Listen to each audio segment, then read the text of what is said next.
Almost a half past 11. A very warm welcome to the show this morning, and thank you so much.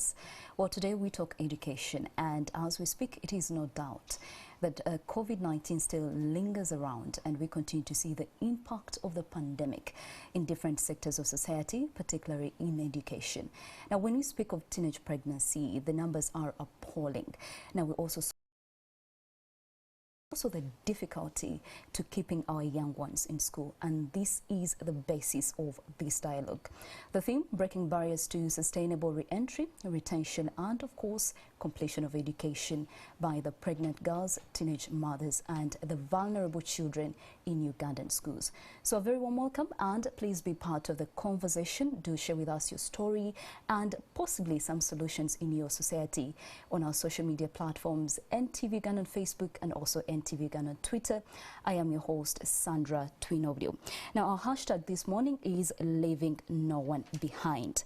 As we talk about retention and the like to do with post-COVID-19 era, would like to understand what are we currently doing to improve the situation.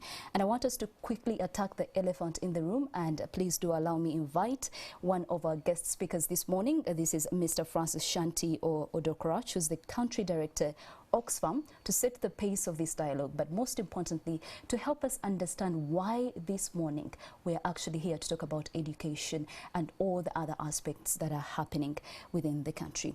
Well, a very warm welcome, and thank you so much for being part of us this morning. Thank you very much, our hosts, and good morning, viewers. This morning we are tackling a very important issue. We're tackling the future of this country.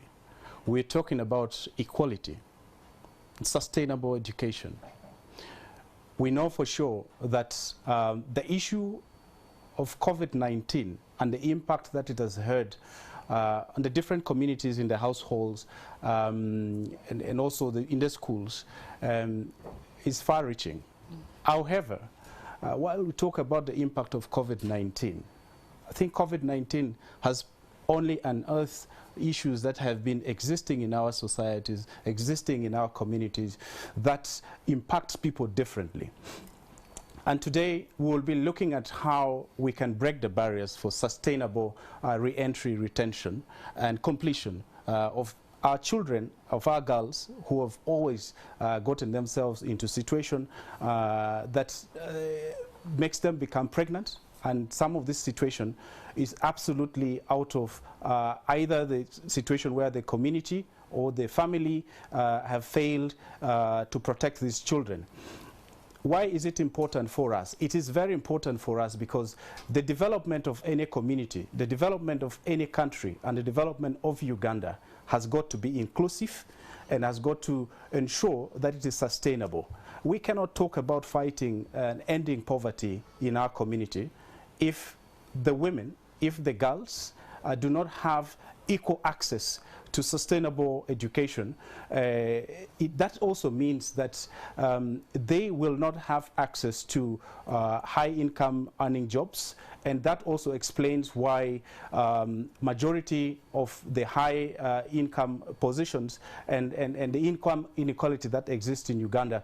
So if we are to tackle all of that, we need to look at it from the bottom of it, and that means we need to break that barriers and ensure that the staggering numbers of girls who have gotten pregnant while they're at school or while they're at home during this time, we are able to attack this issue, we are able to bring it out to the fore, and we are able to discuss it. So this national dialogue that has been organized is really to bring this issue to the forefront and to ensure that the policies that are set at whatever level are able to break issues that keep the women and break, to put women at a lower position, and we ensure that we can break that and equalize the game.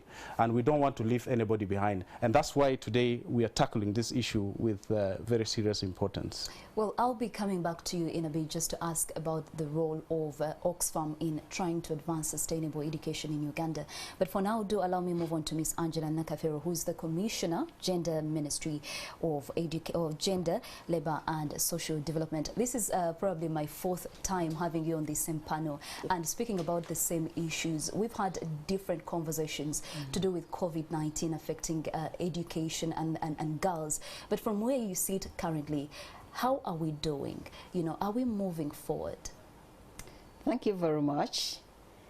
Before I talk about the barriers and where we stand, I would want, first of all, to express my sincere gratitude to the Minister of Education and Sports for breaking the ice with the new policy direction of accepting girls for second chance education, which we are calling re-entry of child mothers and retention of teenage pregnant girls in schools. For me, I think this is the best that has happened to the women of Uganda. Because previously, the practice was expelling the girls out of the education system. And this explains that the inequalities later on in life, in terms of employment, in terms of income, in terms of participation in leadership and decision making, even at our level where we are, we find that the girls, the women, are not equally represented at high levels of decision making. So by having a policy direction of having girls, young girls who are mothers or pregnant to continue with education, for me, it's a very, very good development in this country. I would also like to thank the ministry still again in terms of spearheading the campaign on ending defilement, teenage pregnancy, child marriage, as well as promoting positive parenting. I know when we reflect on, we are all excited to have these girls back into school.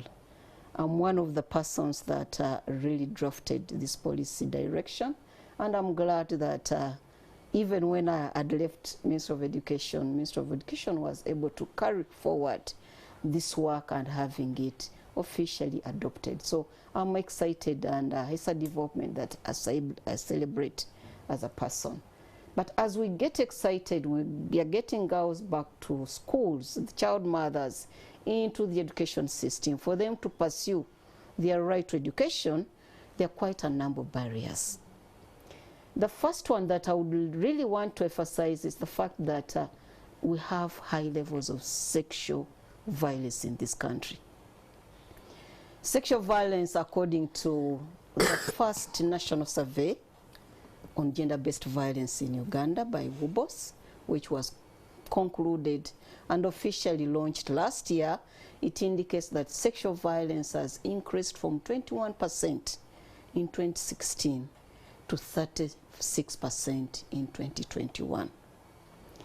For the sexual violence against children, we stand at 59%.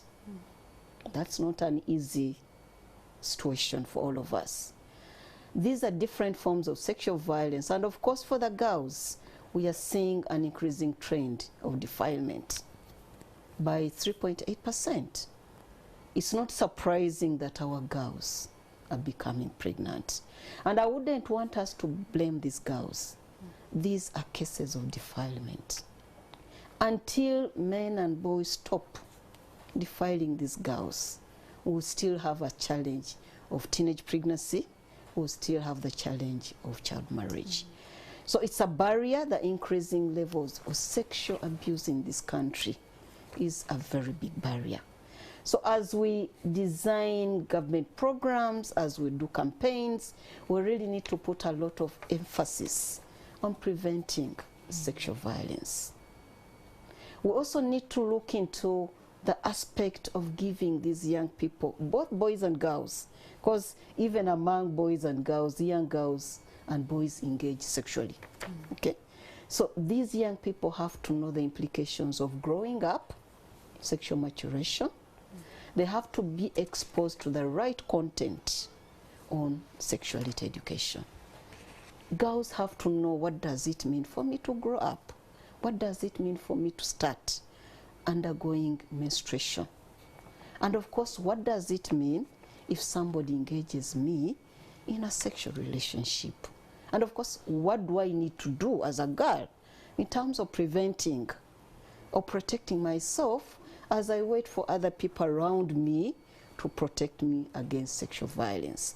So sexuality education is very, very important for young people within the school setting, but also for young people outside the school setting. You'll find that most of these girls are pregnant because they're having a relationship with somebody outside the school setting. Yes. Not forgetting the fact that even within our schools, there is sexual violence.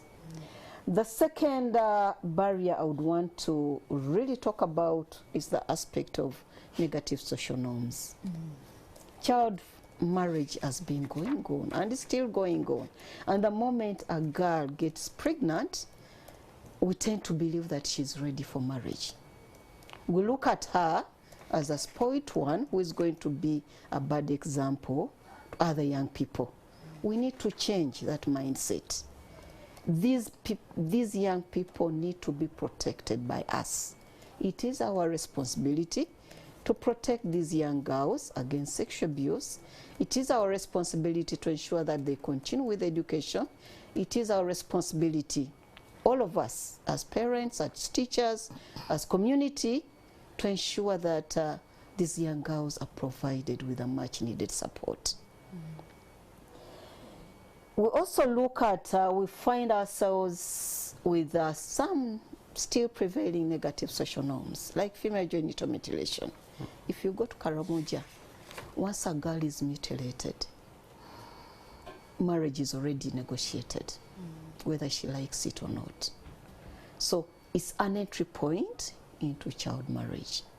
We also find ourselves initiating young people into sexual related activities at a tender age.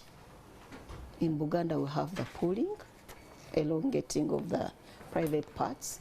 In other parts they have different practices. But what message are we sending to these young people that we are initiating into sex at an early age? So these are kind of practices we need to look into and protect these young people against such practices. Because at the end of the day, they will definitely go out to engage sexually, and the result is not very friendly for all of us and the entire country. These young people, if we are going to have them back into schools, we are going to retain them, they're going to complete, they need a package of services. First of all, instead of looking after one, we'll be looking after two. The girl herself and her baby. And as mothers, you find that nobody can be really comfortable if the care of the baby is not taken into account. So as we prepare, as we celebrate the re-entry, we need to think twice. Are we having services, child care services, such that these girls can stay in school, can stay in class and concentrate? And this is where the parents are really very, very important in this dynamic. We need the mothers, the grandmothers, to take care of the babies as these young girls continue with education. You'll also find that as a mother, there are additional basic requirements. Okay? So many. You're looking after yourself. You're looking after the baby. You need to feed better, because you're breastfeeding, okay? You need to rest. And of course, all these require services around this young girl. Within the institution? Within the institution, but within the home and the communities. So we need to have a more comprehensive bursary scheme for these young girls, which goes beyond school fees, which also looks into other areas like economic empowerment. They need some money around them to be able to sort out some of those basic requirements. I've already talked about sexuality education. As a country, we are challenged. We are counting the number of girls who are pregnant. Are we counting the number of girls that have accessed justice according to the prevailing legal and policy framework? It's an area where we really need to improve. These are cases of defilement. Can we have the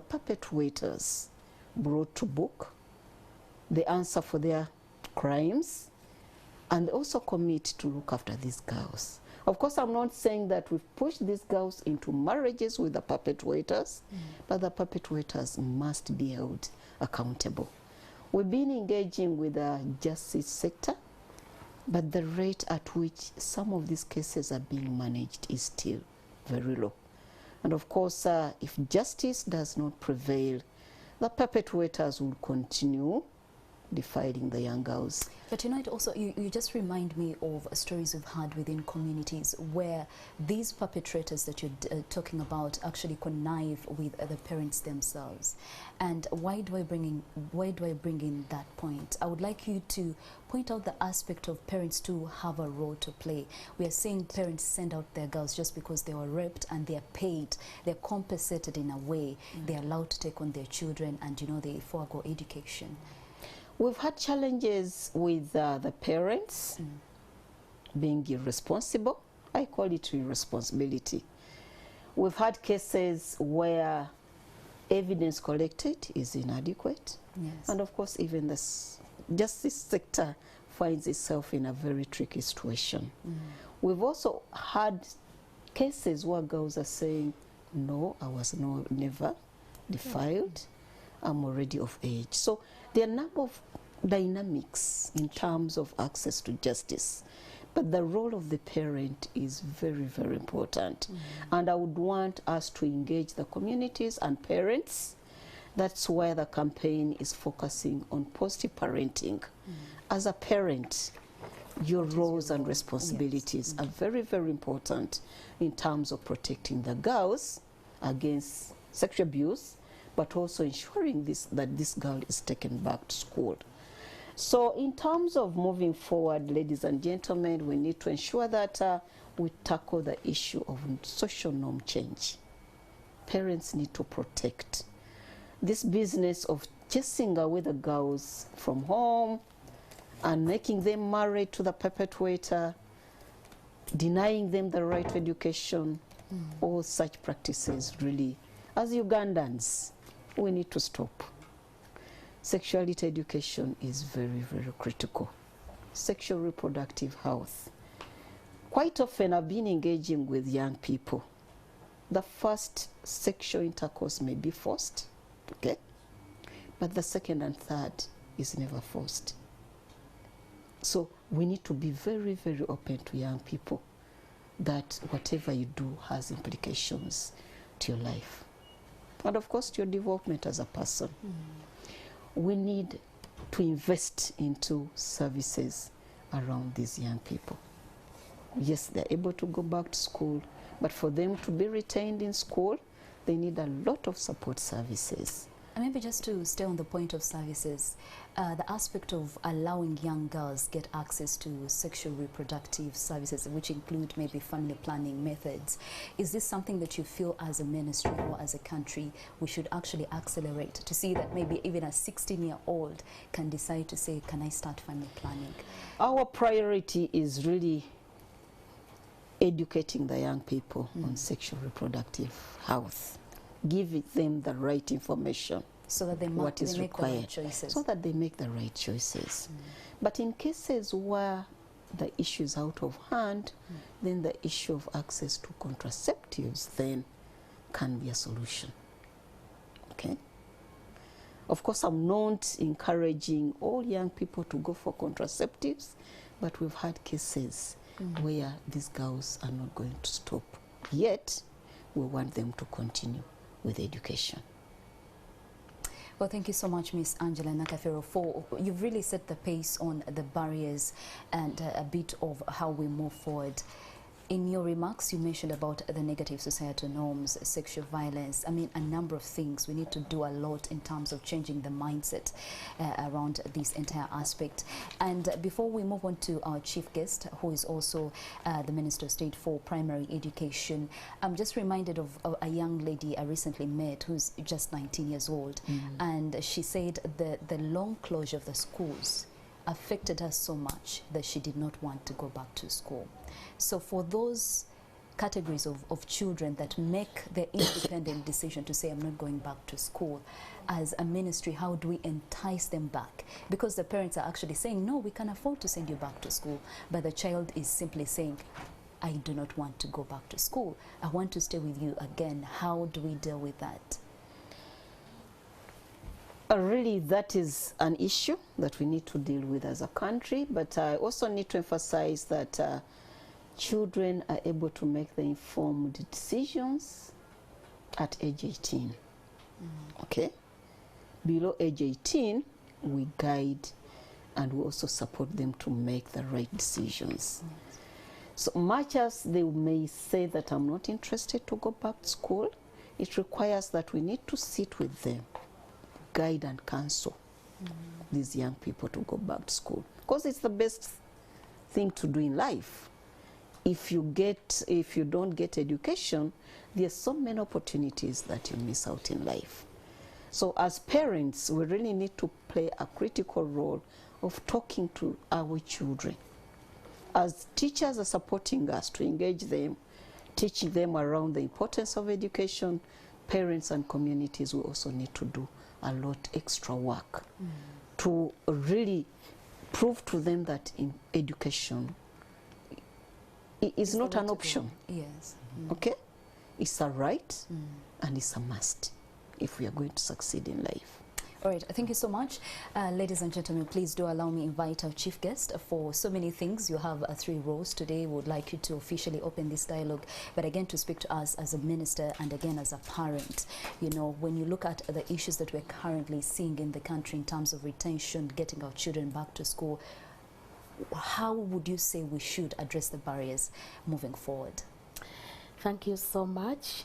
First of all, I'm very grateful to God for yet another opportunity right here at NTV Television, discussing issues pertaining teenage mothers, their re-entry, retention and completion, and other issues really concerning the teenage pregnancy. I'm equally grateful to the head of state, the president of this country, for the strategic direction he has given during COVID, and eventually the opportunity and the discussions and eventually the reopening of all learning institutions. I'm also grateful to him because he's chaired the cabinet, and the cabinet has opened the door for our teenage mothers to be able to have a second chance. The cabinet has given the opportunity for our daughters to come back to school and to achieve their dreams. I want to start by stating categorically clear that education is a right that is stipulated in the Constitution of Uganda in Article 30, that it is a right to everybody. That means all children, regardless of your status, you have a right to education. Number 2, we all know education is a fundamental requirement. It's a very powerful tool for us to be able to transform our economy, for us to move to middle income status or to embrace a modern economy. We need education in the center of our activities. For us to get out of poverty, to improve the household income, we need education to play a vital role. And education is an investment. It's not a waste of resources on our young people. It's an investment because we invest in this child for the future. The future lies in the hands of this child. So education is an investment.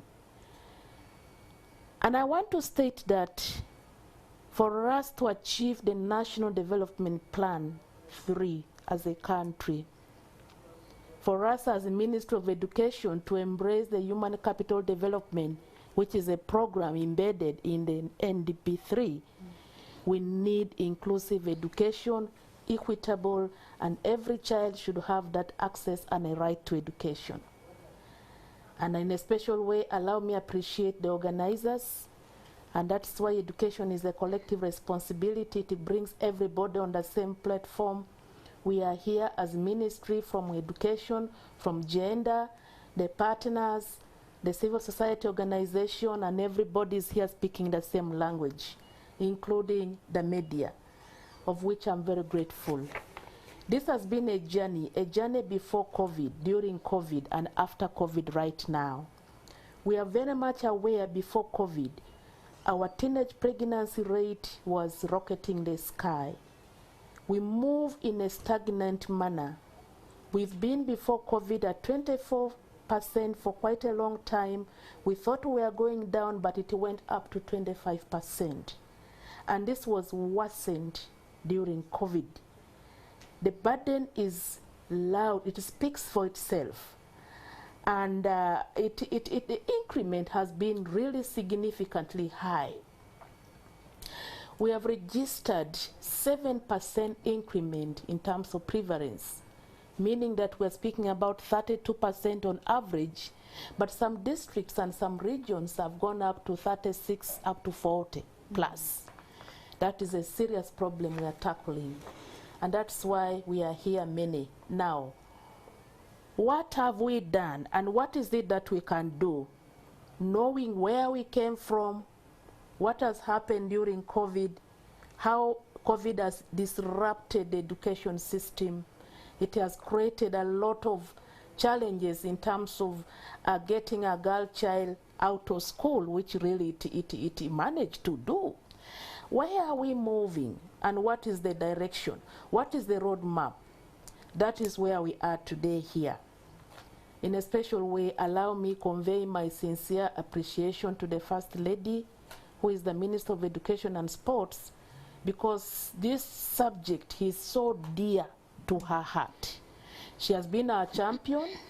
She has been our champion. The Ministry of Education is the lead ministry, together with all other ministry, with our key partners, UNICEF, UNFPD, UNFPA, including Oxfam and all of us, the net that is getting us together.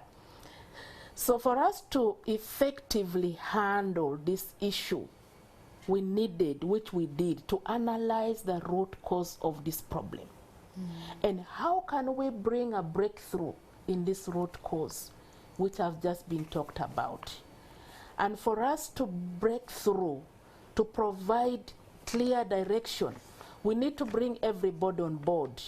The mothers who are role models, the religious mothers, the leaders from all faith-based churches, political leaders,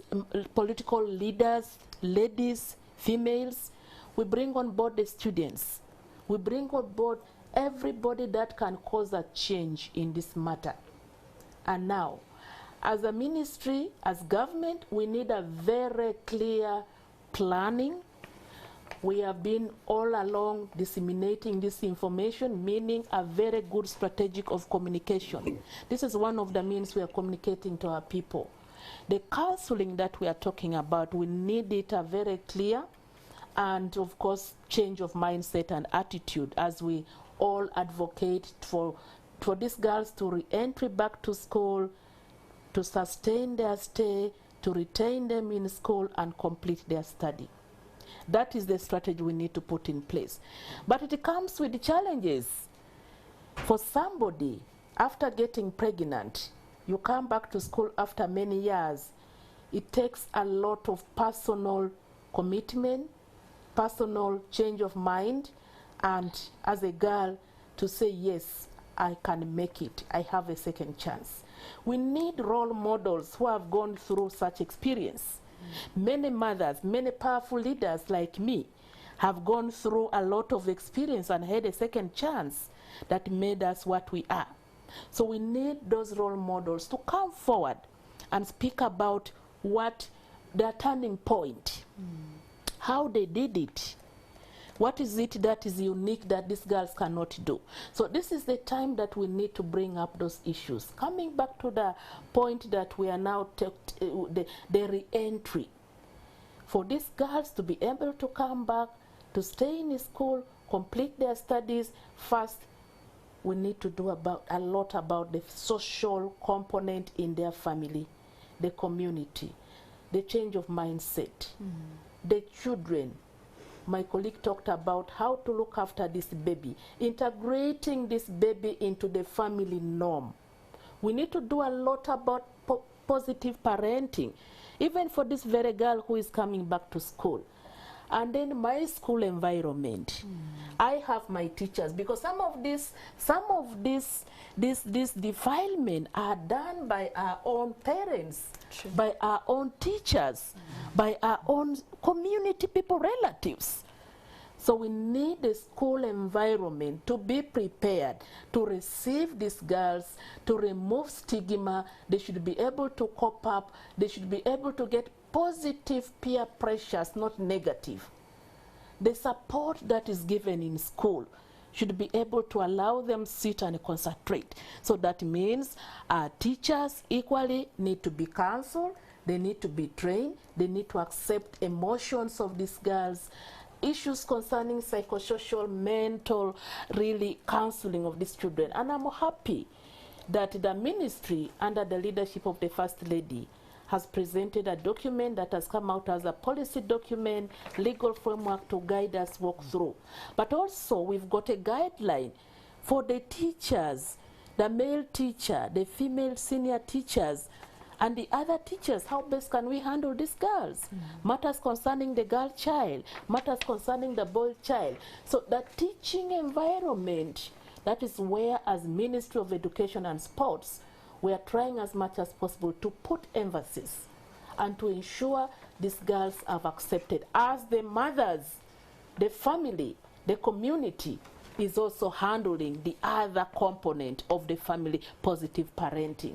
Then, of course, other factors, the social factors and environment and other areas that probably can also mold this girl, nurture this girl to achieve her dreams. So all in all, what we are speaking about is that we need to shape this teenage mother to be a very productive citizen for tomorrow. We need this girl to reduce dependency syndrome.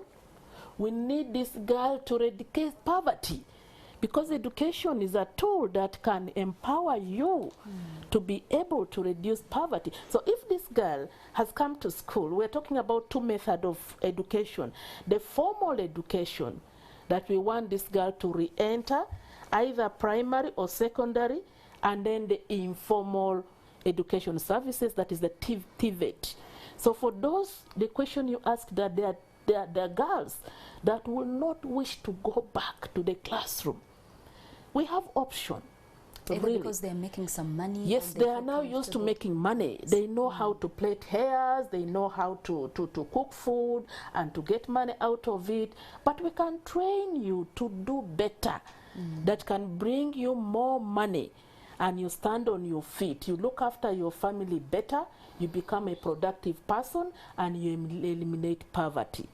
But for those, ultimately, the plan for my government, our government, is to enable these girls transit from primary through secondary and complete their cycle of secondary. And after that is when they make the decision. They can make a decision. Yeah. And we know that when a girl is in a secondary, the rate at which they drop out, or the rate at which they get married, is not as high as those still in transiting from primary to secondary. The higher you go, the lower the rate of dropout, and they reduce the rate of pregnancy. As we all know, education really empowers you to understand you better, you understand yourself better. As I wind up, I want to say that one of the root cause, one of the analysis that we should critically look about is the information. The information is power, because we are handling a very tender age bracket. These are girls who are transiting from childhood to young adolescent to adolescent. Yes. And that is a very critical age bracket. You realize quite many girls from primary one, majority are girls, as they reach P7, most of them have dropped out. the number keep on reducing. As they go to senior one, completely is out. And that is a tender age bracket. It coincides with the changes that comes in the body, the physiological changes, the psychological changes, transiting from childhood to adolescent. So that is a critical stage that we need to look at, and that is where the girl needs information on your sexual reproductive according to age bracket. And this is where the girl needs support and information from the family. Teach me on the changes in my body and how to handle my body so that I'm in control of my life. So as the child transits to P7 up to senior one, this girl is empowered with information. Yes. The girl is empowered with life skill, how to defend herself in the event that somebody wants to rape you. So these are some of the things we are really trying to put in place. I'm happy that it has brought on board all our partners, the civil society, the parents, the church leader, the cultural leader, and you, the media, so that we build a future for this child. We cannot secure the future of this girl without empowering this girl, providing equitable education for this girl, and to put the girl in the same platform like other girls, so that this girl can come back and realize her dream of completing the education cycle. As ministry, we continue to pledge our total commitment to work with all our partners, to work with everybody, so that we achieve this dream and realize the future for this girl. And this is the point where you open the dialogue and you allow us to deliberate. And I now officially open the dialogue. It's my honor that you can now freely continue with the discussion and debating, and our listeners certainly will be happy and proud to also send their contributions. Thank you so much, Honorable Dr. Joyce Moriko Kaduchu, who is also our chief guest today. We are speaking about the barriers to retention and re-entry into the education sector. But you who's watching us at home or anywhere you are, please do send us your comments on our social media platforms. The hashtag is, of course, leaving no one behind. Before we take a short break, do allow me invite once again from Mr. Francis from Oxfam, just to briefly tell us what you make of this dialogue, just in a few. Now, I really want to take this opportunity to extend deep appreciation to the Ministry of Education, through you, the Honorable Minister who is here present, and also to the Minister of Gender, Labour and Social Development, and our Commissioner who is here with us this morning. The issues that we've been talking about, it's very critical, and I'm glad that we've really talked about that. You know, the aspects of the teenage pregnancy is only just an indicator of something that is not going right in a society. And I think when we talk about how we can keep the girls in school if they return to school, so that they can complete the cycle, is very important, but also how we prevent them from getting into that situation. Sure. So this dialogue, I hope it will continue to put into that. But since I have the minister here, I would not like to let her go before, you know, I could also put some requests to the ministry and also to the government of Uganda. If you look at the allocation of budget to education sector and to other social services that benefits the girls and the women, health, for example, we are yet to hit the target that Uganda has made in the various international standards and frameworks that it has signed up to. So I think we also need more allocation of budgets to these social sectors that benefits more the women, education, health, as well as those that would reduce the burden of care on the girls and also the women. So it's important that as we aim to bridge the inequality gaps that exist in the community, allocation of resources to these sectors is important. Also, the other one that I would also like to request and also share with the minister here, and also to listeners and people who are watching us. Oxfam has been working with the partners in the refugee setting in Lamour settlements and also the host community, where we've experimented accelerated education learning to help the girls who have dropped out of schools and students who are coming into the country, and so they needed to catch up. While we have experimented this in a small scale, it has really allowed the learners to catch up And this situation that can also help, especially for the girls who have dropped out.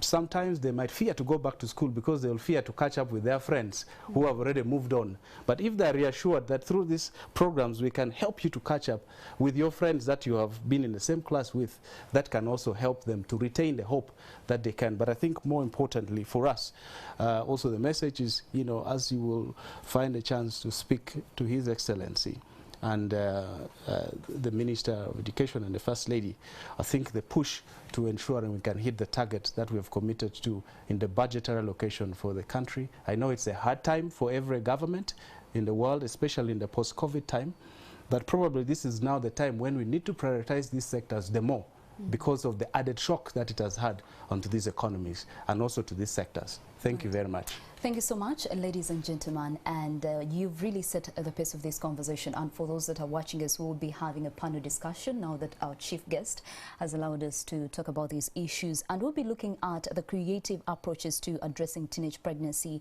and the role of mothers. We've tackled that a little bit of it is important for the parents to take an active role in the upbringing of their children and encouraging them to get back to school. The hashtag is still leaving no one behind. What is your story in your community? What is it that your community is doing to see that the children get back to school? These are stories that we want to hear.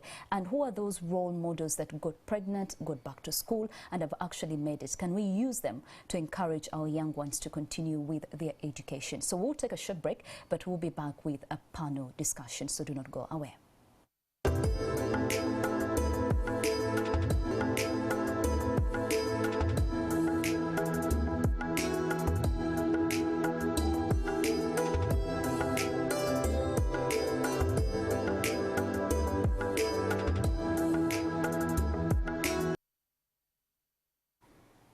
Welcome back, and thank you all for staying with us this afternoon. Well, we are breaking barriers. We're speaking about how do we break barriers when it comes to education.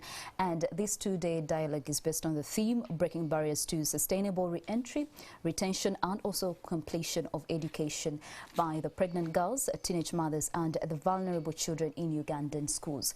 Now, we did have opening remarks from the Honorable Minister and also Gender, Labour and Social Development and also Oxfam, some of the organizers of this dialogue. And right now we want to dive into a panel discussion. But first things first, do allow me invite Mr. Patrick Kaboyo. And we just want you to help us understand. We've had conversations like this in the past. Teenage pregnancies have been there before COVID-19. We know that they've been accelerated by the pandemic. But again, what should we be doing differently this time round? Thank you so much, Sandra, and all those viewing us. It's good you speak within our philosophy as Education Advocacy Network. Advocacy with a difference. True. And the difference with the partners, education development partners, members, and the ministry officials present today and those watching us virtually is to leave the boardroom, because policies are made in the boardroom, and we are leaving the boardroom to the grassroots. So we are transporting these so good guidelines through our partners, and that's why those listening and attending are religious leaders, the legal profession, the civil society actors, and the message is that we have to work together and we have to cooperate and support interventions that will not only be on paper, but going back to the ground. That's the message. Thank you so much, Patrick. Now do allow me to quickly dive into our conversation. We have talked about the barriers, which include the negative societal norms. We are seeing sexual violence. We're also seeing our young ones actively involved in sexual activity, and also the difficulty to access, facilities in order to make the right choices when it comes to whatever decisions they want to make. But now we want to look at the creative approaches. What are some of those that we can incorporate in our day-to-day life in order to address the teenage pregnancy rates that we are seeing in our schools today? So allow me invite Miss Susan Opok-Tumsime, who's the Executive Director, FAWE Uganda. And I know that FAWE Uganda prides itself in encouraging women to take part in education. And here we are speaking about the same. From your experience and the things you've had in your day-to-day projects, how do we go about the barriers that we're currently experiencing, which we've of course had in the past? You know, we've had cases of teenage pregnancy, we've had children refusing to get back to school. But with the COVID-19 and how it affected the education sector, as far as Uganda, what are those creative approaches that you would say we should incorporate in order to address the high rates of teenage pregnancy currently? Thank you very much. You say it very well that FAWE has a mandate to support and ensure that girls participate in education. Now, as you rightly said also that, you know, there's been pregnancy. Nonetheless, we kind of normalized it or ignored it, I should say, that we probably thought that, you know, this is an issue that would, you know, could be swept under the carpet. So COVID, you know, came as a reminder to tell us that as adults, there is something that we are not doing. As families, as a nation, we are letting our young people, you know, stray, getting them disadvantaged, miss opportunities because of the things that are happening to them. So who is actually inflicting the pain to these young people? Who is abusing the young people? It is the parents who are adults. It is the religious leaders, community leaders. All these are adults. Many of us of sound mind. Of course, now we hear that 14 million Ugandans are mentally sick. Nonetheless, we want to presume that the environment in which the young people should be protective, should be safe. So recently, or I should say last week, we were in Buyende and we visited schools as well as health centers because there's a new project on sexual reproductive health education. What we found out is that at health center twos, young people, adolescents are actually giving birth, you know, because there are so many pregnant girls and because of the distances and the many challenges, they cannot go to the health center force, which are also inadequate, you know, to support the entire communities. Yes. So girls are actually getting pregnant. And in the schools, the aspect of transition, you know, you go to a primary school, at the very beginning, there are so many girls. By the time they reach P7, the girls are not there. You find 10 or 5, you know, depending on the schools. Then the aspect of transition also from primary to secondary, girls are nowhere. Actually, for now, we have just over 25, 28% in terms of transition. So what is happening and what do we need to do? One of the key aspects that we really need to consider is deliberate interventions, consistent interventions, and communication to the young people. Because this has been kind of done in ad hoc manner, the young people struggle, they are confused, they don't know what needs to be done today or tomorrow. Now that we have even gotten evidence that things are happening, that young people are getting pregnant, that the people that are making them pregnant are also known. We are talking about parents, we are talking about you know, partners, religious leaders, community leaders, friends and brothers, sisters, including fathers. When the girls are in school, what can we do? This aspect of pregnancy cannot be dealt with in isolation, because you cannot say that, you know, we have now the children in school, so how can we deal with them in school? It has to be an integrated process that both in and out of school, we can have sexuality education.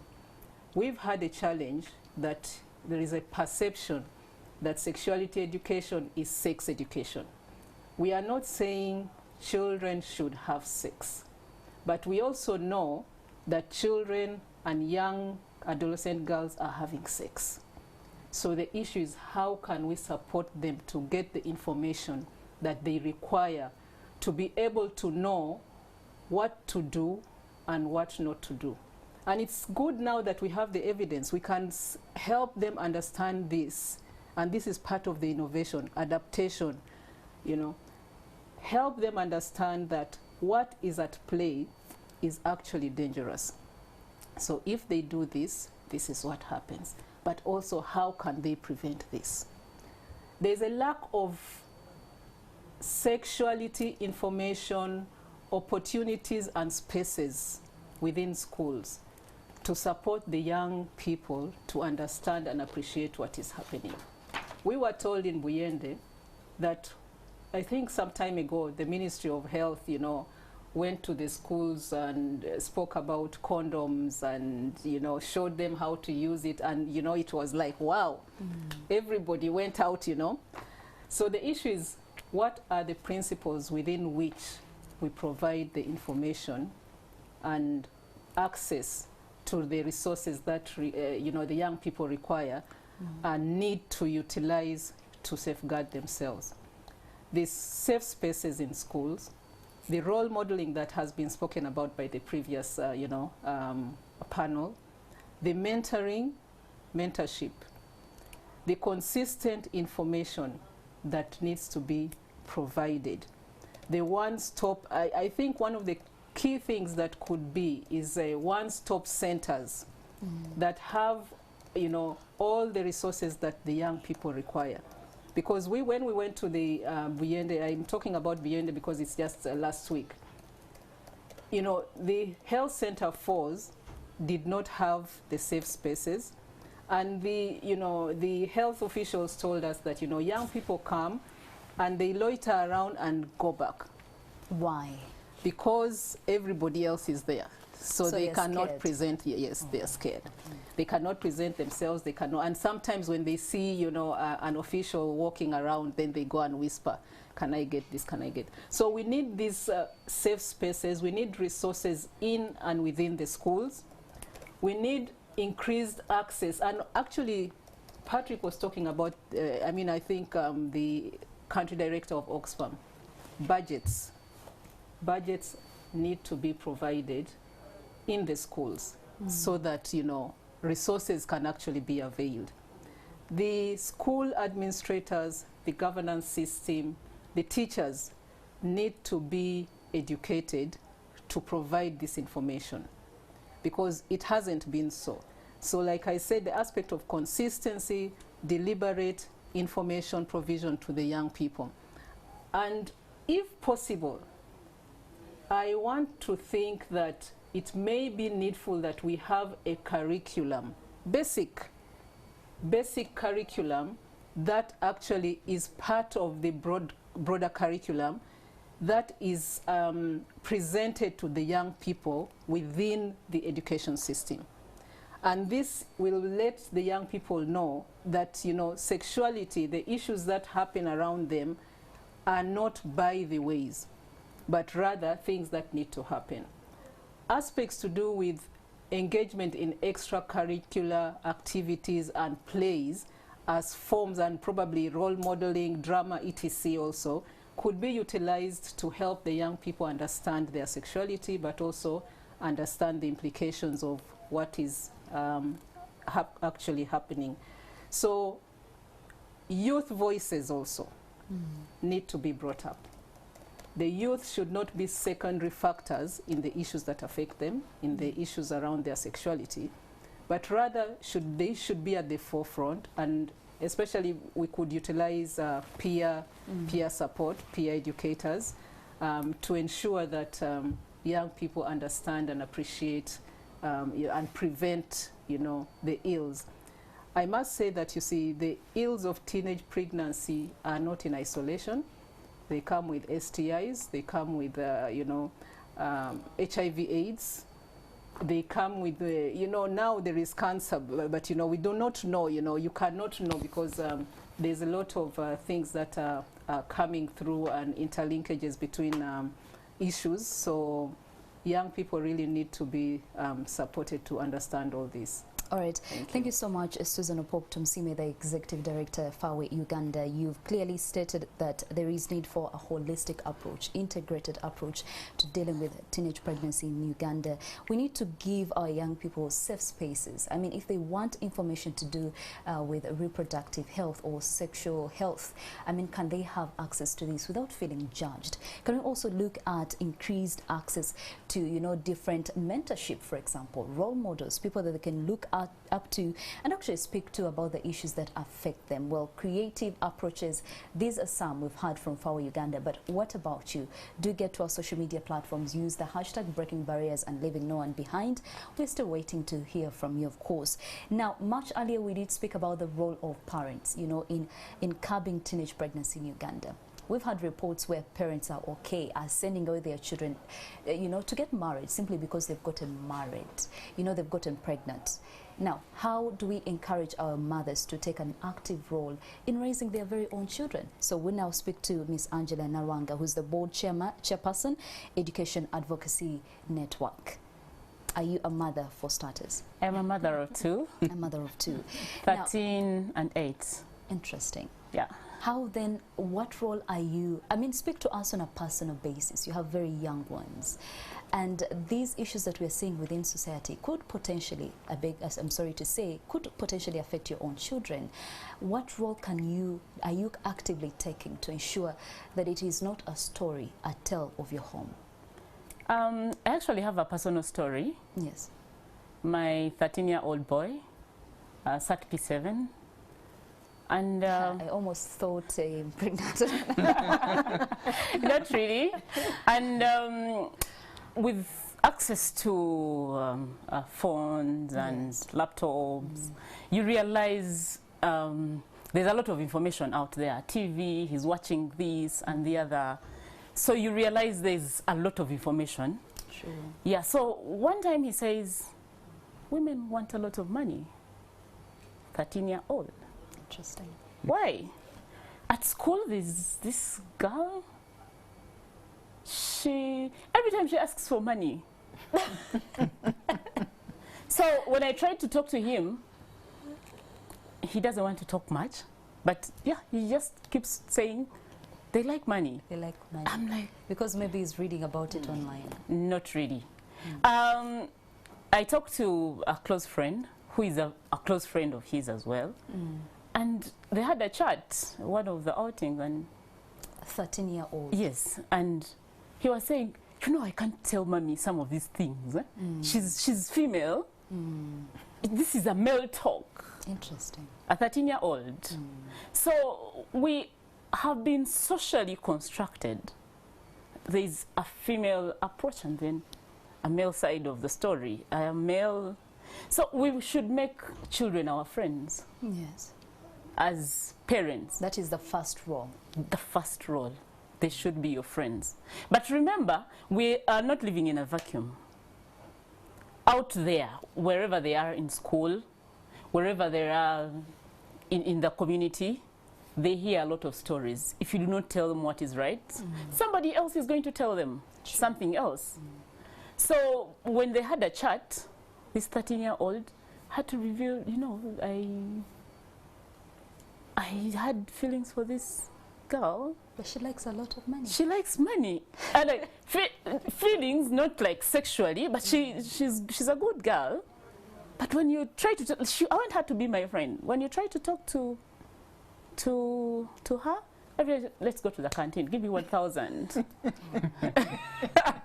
It's quite, yes, we should make these children our friends. That is the first thing. Yes. We live in a patriarchal society where the whole burden is usually given to the mother. The mother does the cooking, she does this, she does the other. Nurturing and the nurturing. And when a child has, when things are not going well with a particular child, she's as spoiled as the mother. Sure. When things are going well with the particular child, as bright as the father. Where are the fathers in all this? Yes, the mothers, for the meantime, we should not leave our children just out there because we live in this patriarchal society. But the fathers should also come in. We have very many cases of incest. I am a social worker. I'm a community worker, a sociologist. I have seen very many cases of incest, starting from sleeping arrangement at home. Just how are these children sleeping, or how are they relating just within the homes? Somebody comes to visit. We live in an extended kind of society. Somebody just comes to visit from maybe a cousin brother from Entebbe or from somewhere, and there are different kind of characteristics they're bringing into your home. As a mother, how do you control all that? True. But then the fathers are not also left behind. It is our role as parents, just as parents. So the social construction should not all be given to the mother as playing the role. How do these children relate with their peers? But then as a mother, what information are you giving to your children? How do you communicate to them? Remember, if you're not my friend, I'll not tell you some of these things. You are So not friendship my friend. is the basis. Friendship is the first step. Because you'll observe this child. You'll know that they are happy or they are not happy. They are laid back. When something is happening, for example, with these young girls, you see them shy. Yeah. When they get their first menstrual period, for example, it's Exactly. hard for them to, you know, to speak to some of their mothers. Because mothers are leaving it out to school. The school will say, bring sanitary towels, and at the end of it all, a child feels something is happening. If it doesn't start from you as a mother, it's likely to go as a mess. But then, what kind of nurturing are we having? What kind of mothers do we have? What kind of information do they have to give to the children?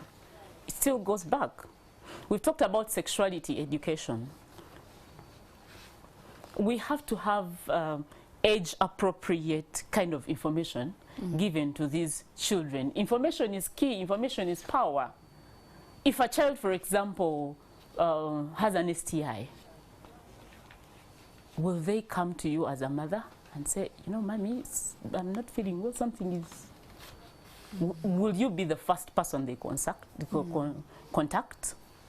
Or they will have to go to their peers and say, this happened. We've grown up in society where sometimes some mothers are extreme and say, you ever get pregnant in this house, I don't want to see you. So we grow up with that fear.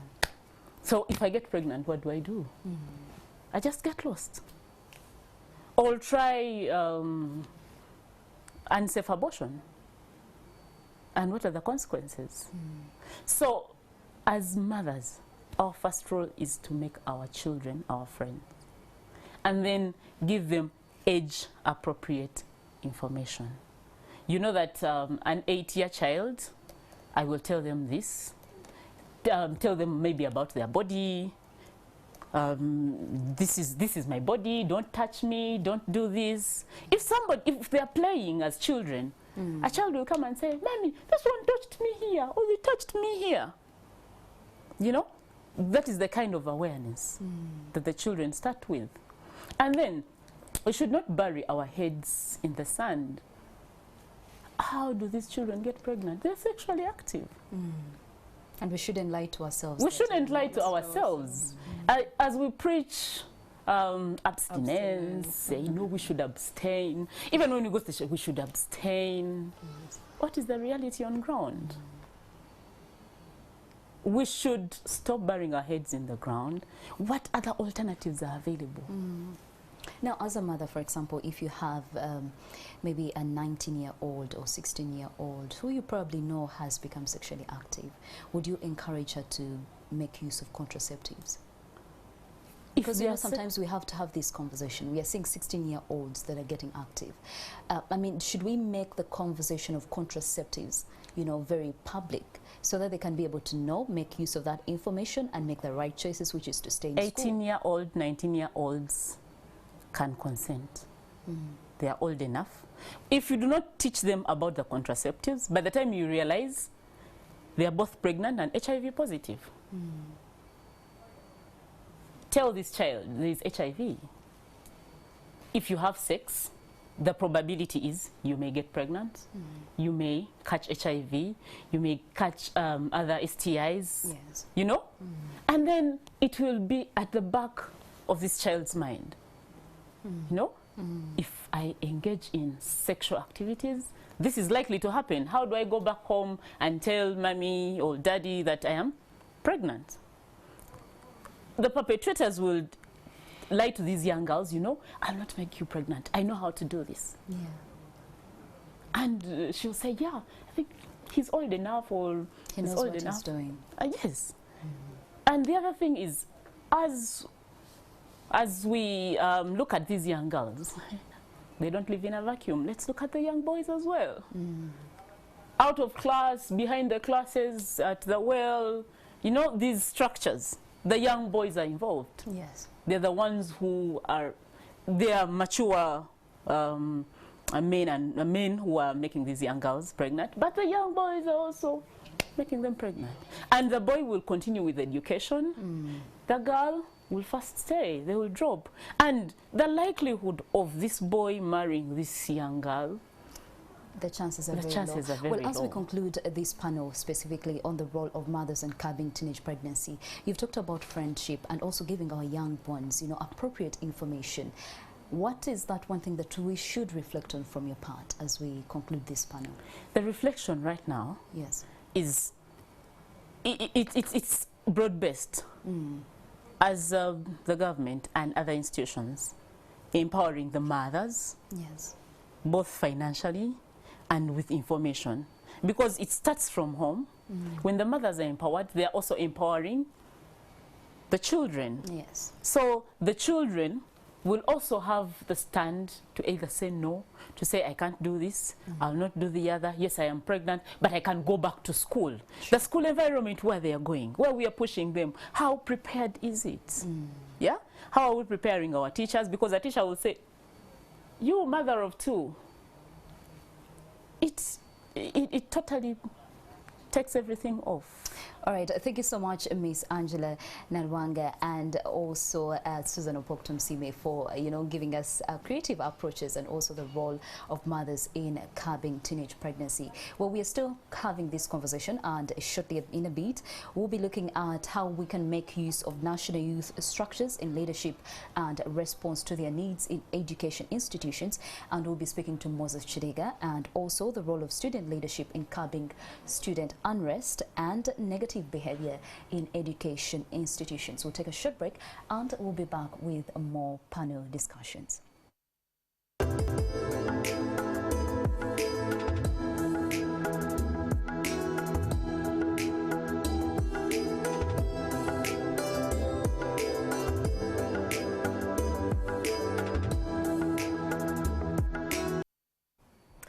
Well, you're still watching this dialogue on breaking barriers to sustainable re-entry, retention and completion of education by the pregnant girls, teenage mothers and the vulnerable children in Ugandan schools. We've had quite a number of conversations here. I mean, when we talk about what is currently happening in the education sector, and we've heard from different speakers specifically on the role of mothers and also the creative approaches to addressing teenage pregnancies. Now, do allow me, let us hear from the voice of a young person. I mean, from where they sit, how do we make use of national youth structures in leadership and also response to their needs in education institutions? Mr. Moses Chidega, who's the Secretary for Labour National Youth Council. Today we've had the conversations. We've talked about teenage pregnancies, but you do deal with the young people on a daily basis. How do we make use of such structures to address our needs within these institutions? Thank you, Sandra. I'm glad to be here. To the viewers, good afternoon. Sandra, my own opinion might be quite diverse from what everyone else has been saying. I think that the elephant in the room is the economy. And that for as long as we don't address the issue around the economy, then we are dealing with symptoms, sorry, signs and not the symptoms. Because let's face it, the main reason as to why many of these girls are married off at an early age or maybe are lured towards maybe maybe sexual engagements is because of some of these economic challenges. The truth is most of these parents give away their girls for economic benefit. They're looking forward to getting dowry, looking forward to getting maybe cows or whatever benefit comes with it. So to me, I think that we must address the issue of the economy, then anything else will fall in place. And if you ask me how, I will tell you. The government of Uganda prides in saying that our economy is a private sector-led economy, which is a good thing. But I think that if we are to have the most and benefit the most from the private sector, because Uganda is a country where most of the social services, be it education, healthcare, telecommunication, whatever social service it is majorly controlled and run by the private sector. So, but today we shall focus on education. If you have a private sector-led education system, what this means is that because we know that private sector players are profit-oriented, and their profits are, okay, how should I call it? The prices they levy on the consumer becomes exorbitant if the cost of production is very high. So government has a role to play in terms of addressing the cost of production so that in the end, education is affordable and is accessible.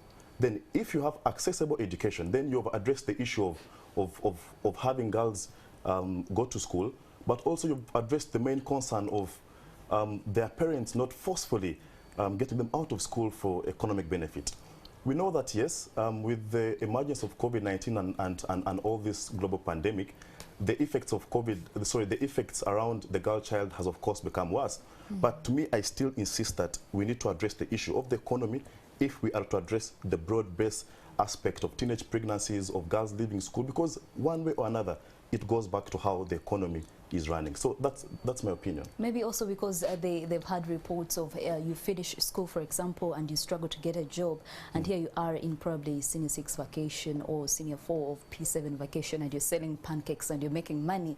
So it becomes difficult for you to say, why should I go back to school? Yeah, unfortunately, we don't have much time. But you see, the issue of unemployment, yes, it is a discouraging factor. Yes. And we must address, of course, our education system. We must move towards a hybrid education system. We must embrace technology. We are in the 4th industrial revolution, but is our education system resonating with the ever-growing and ever-changing trends of the globe? Because if our ICT infrastructure was up to speed, we wouldn't be having questions around a teenage pregnant girl being at home, because you would have maybe hybrid education whereby they can attend classes from actually home.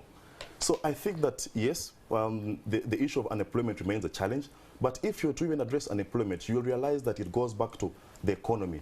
If the private sector is working, then you're creating more enterprise, then you're creating more job opportunities. So government has a role in terms of capitalization of for example, UDB, so that these private players can have access to soft capital and access to maybe soft loans. When they have that access, they can expand their enterprise. When they do this, they can create more job opportunities, and therefore we address the economic challenge that there is. So to me, I think that by and large, all this conversation is anchored around the economy. If the economy is working, because I don't think big economies are grappling with issues around early marriages. I don't think so.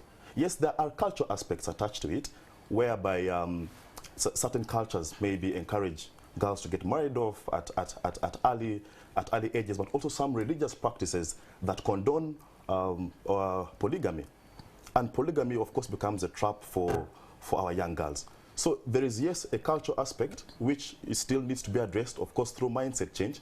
And therefore, this national dialogue and national campaign, the gap between this campaign and the grassroots voices must be bridged for us to have these good ideas cascading down to even the most ordinary young person there.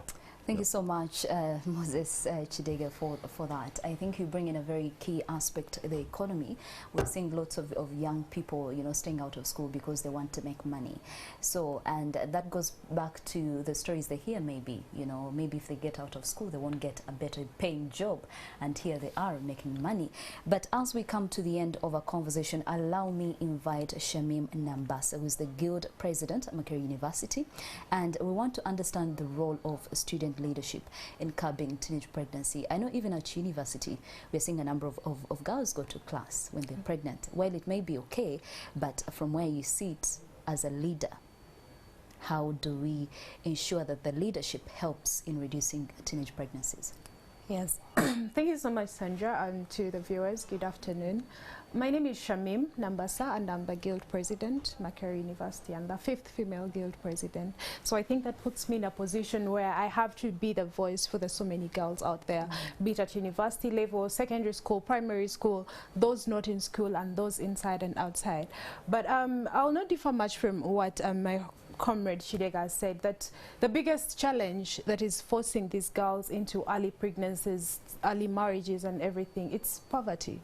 It's poverty, that they are being traded off. Yes. That for some families, they look at them as a source of income. That I'm going to, you know, if the moment this girl gets her first period, then she's ready. She's ready for marriage, she's ready to have children, and she can be a source of income to the family. But then still that brings us back to what are we looking at? Sure. These girls, do they have a voice? Who is speaking for them? What plans have we put in place? I want to appreciate that, yes, the Ministry of Education, after the whole COVID incident, said allow teenage mothers to go back to school, allow these girls that are pregnant to go back to school. And that was it. They said it. But then when we go down to the grassroots, is it actually happening? Have we put mechanisms in place that when this girl goes back to school, has there been psychosocial preparation for them? That when they come to class, we're not going to look at them as outcasts. But that is actually what is happening, that when these girls come to class, they're not feeling at home. They're feeling out of place, and what better can they do? Let them go back and sit at home. Are there provisions for child care? Because if this girl now gives birth, yes, when she's coming to school, where does she leave the child? That most of these girls, their families have let them go. They're not in support. They do not agree with whatever is happening in their lives. And then basically, when we look at what has been happening, because I believe we have to address these issues from the grassroots, that what is causing these issues, rather than coming and now we are giving these teenage mothers, we're giving them milk and bread, how are we going to prevent more and more from coming through? Now recently I saw an interview, actually it was a news report from Kasese, and girls were trading their bodies to get sanitary towels.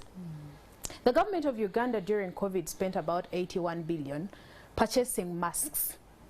So if they can spend that much to get masks for people, if they're spending money to get shirts to put on and say, you know, I'm supporting this government, I'm supporting this, then why don't they get money and put it in purchasing sanitary towels? This is something that is happening in different countries, because you find that these girls are not going to school because they're avoiding the shame that comes when she stains her clothes. So can the government, can Ministry of Education and Sports come up with a policy to provide free sanitary towels, because we have reusable sanitary towels. I've run campaigns where we are giving people towels to use for a year. So these are things that can actually be put in place. We can't say they don't have money, because they do have it. If they could buy us masks out of the blue, if they can buy shirts, if they can buy all these things, then they can buy these sanitary towels for these girls. So for me, I want to believe that that is one of the ways. But then when it comes to our role as student leaders, I've had a chance to go to, I was in the northern parts of Uganda recently in Arua, and we were sharing with them.